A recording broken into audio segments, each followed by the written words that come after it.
an IAS officer in whatever capacity he or she is posted in, right from SDM up to collector, when we are on the field, election is one of our most important responsibility that we conduct, and I think also the most satisfying movement for an officer per se. The best thing about election is that you get one book which is recommended, or the entire rules and regulations have been mentioned in that book by the Election Commission of India or the State Election Commission, as the case may be, and you have to get that book implemented in toto without any variation whatsoever. Most important thing is that you have to do it in a very specific time frame which is well defined. So this is something which you perform in a very specific time frame with a very set pattern and a set rule, and ultimately I think the day you declare the result as returning officers or as district election officer, I think it's the most satisfying moment for an officer. और अब बात करते हैं मंडला की, जहां 3 चरणों में हुए जिला पंचायत चुनाव के परिणाम घोषित कर दिए गए हैं। Having said that, elections are basically, as we know, that we have different levels of democratic institutions in our country, and going ahead with it, we have different types of elections in our country. So if I may say, in the context of a district or as a DM, there is a Lok Sabha election, there is a Vidhan Sabha election, and also there are these local body elections that could be for the panchayats, which is again the 3-tier Panchayati Raj structure that we have in our state, as well as the municipal elections which take place in our district. So talking about the elections, my personal experience is that for conducting the elections, the Panchayati or the local body elections are a typical sort of elections, because the extent of these elections is pretty large. The number of units where these elections have to be conducted is very large. The number of candidates are large, and so the number of things that you have to do is always multiplied by that X factor or the X number of candidates.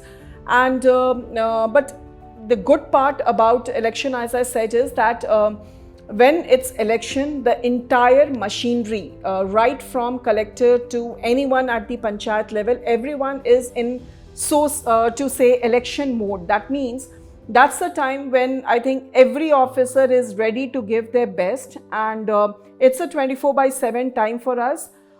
We have a very set pattern, a very specific work to be done each day, and the work is well divided amongst the entire workforce. Everyone carries on their work. As a collector, you have to ensure that that work is being done by the concerned allotted officer in the specified time frame.